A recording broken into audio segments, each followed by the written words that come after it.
È un futuro decisamente grigio quello che si prospetta per le giovani generazioni di domani, cui quelle del presente consegnano un patrimonio logorato, abusato, svalutato in termini di risorse economiche, di condizioni ambientali, di prospettive di vita. Significativi appaiono in tal senso a livello nazionale i rilievi dell'ultimo rapporto giovani dell'Istituto Toniolo, da cui emerge un quadro decisamente sconfortante sulla condizione giovanile in Italia. Declinato poi nel nostro contesto regionale, il quadro risulta a tinte ancor più fosche dallo studio di Toniolo Ricerche su prospettive demografiche e popolazione in età di studio e lavoro proiettato al 2050. Considerando la platea dei giovani compresi tra i 18 e i 34 anni, quelli veneti che all'inizio degli anni 2000 erano poco più di 1 milione scenderanno a meno di 700.000. Significa che al calo della popolazione complessiva si aggiunge nel caso veneto un peggioramento degli squilibri generazionali con una quota di giovani sempre più minoritaria. Ma non è solo una questione statistica, alla diminuzione numerica si accompagna una serie di condizioni che frenano la transizione dei ragazzi verso l'autonomia personale. Rispetto ai loro coetanei europei, quelli veneti vivono più a lungo in casa dei genitori, una quota che già oggi raggiunge il 64%, e tendono a posticipare le tappe principali della vita adulta, l'indipendenza abitativa, la formazione di un'unione affettiva, la procreazione quindi con un accorciamento della vita riproduttiva e col non riuscire ad avere il numero dei figli desiderato. Alla base dei rinvii che i giovani sono costretti a fare sta con tutta evidenza la condizione di incertezza e vulnerabilità economica, specie per la difficoltà e l'incertezza di trovare un lavoro e quindi di poter contare su una sicurezza di reddito. Questo è Sveglia Veneto, il primo podcast dedicato all'informazione vista da Nord-Est.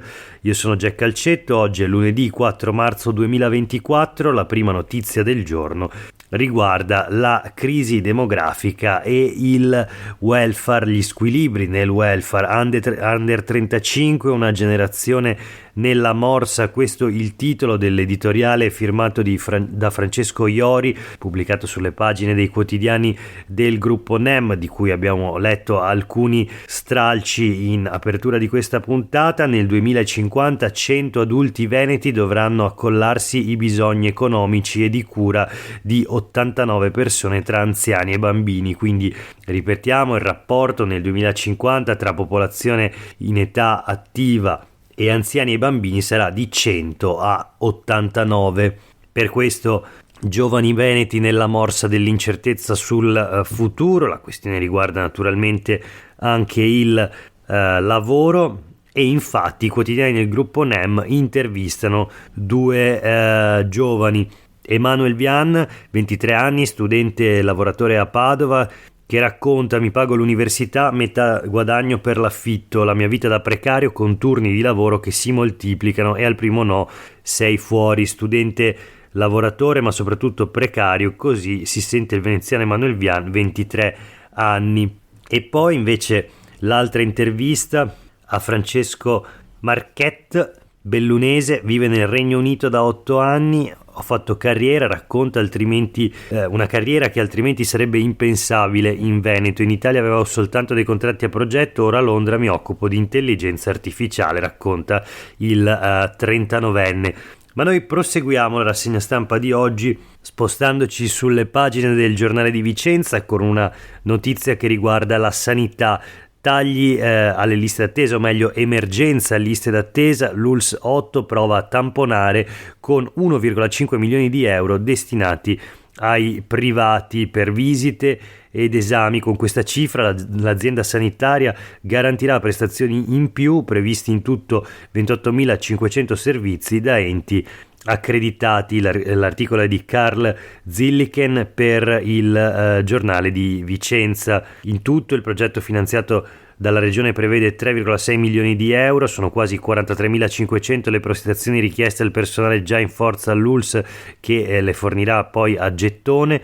Visite ed esami sono divisi tra quelli traccianti, per cui bisogna rispettare i tempi precisi per l'erogazione, e quelli non traccianti. A livello regionale il Veneto garantisce la quasi totalità dei tempi d'attesa per le prestazioni cosiddette traccianti, mentre le altre, quelle che non rientrano nei parametri monitorati poi anche a livello nazionale, presentano i ritardi più gravi. Questo vale dappertutto, anche appunto nell'ULSS 8 Berica, come abbiamo visto.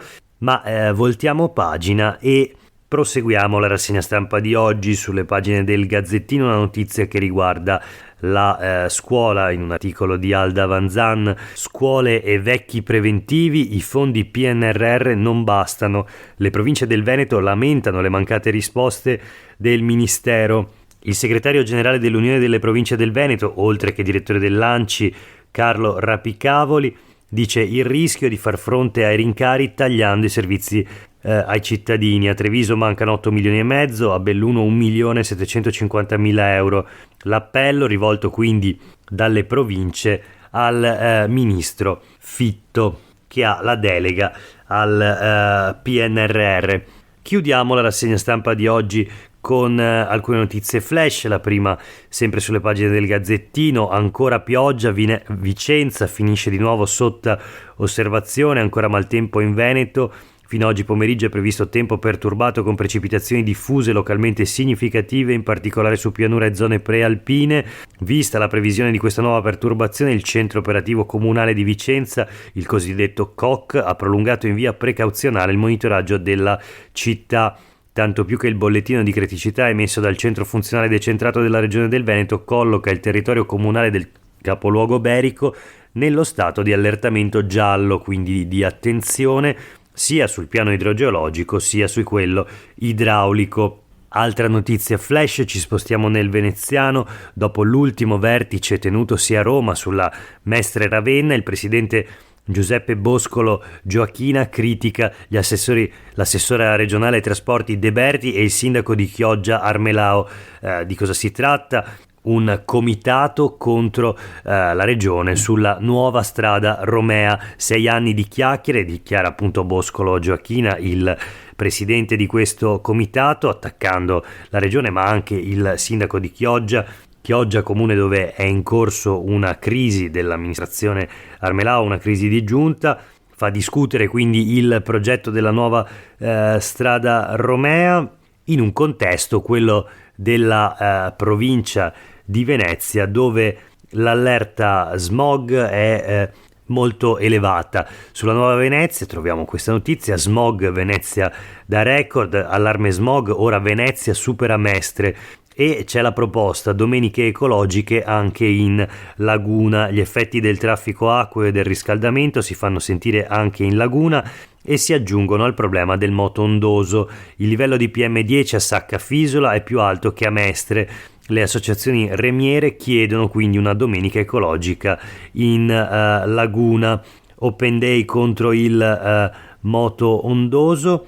E chiudiamo la rassegna stampa di oggi con una notizia che riguarda invece l'emergenza umanitaria a Gaza. Disastro umanitario, portiamo aiuti a Rafah, Scarpa e Zan nella delegazione italiana atterrata al Cairo. Situazione drammatica, serve un immediato cessate il fuoco. Lo racconta il giornalista dei quotidiani del gruppo NEM Claudio Malfitano, inviato al Cairo. 2 parlamentari veneti del Partito Democratico, appunto Rachele Scarpa e Alessandro Zan, fanno parte della delegazione italiana in missione per dare aiuti nella campagna emergenza Gaza. Per oggi è davvero tutto, grazie per aver ascoltato questa puntata di Sveglia Veneto. A tutte e tutti voi una buona giornata.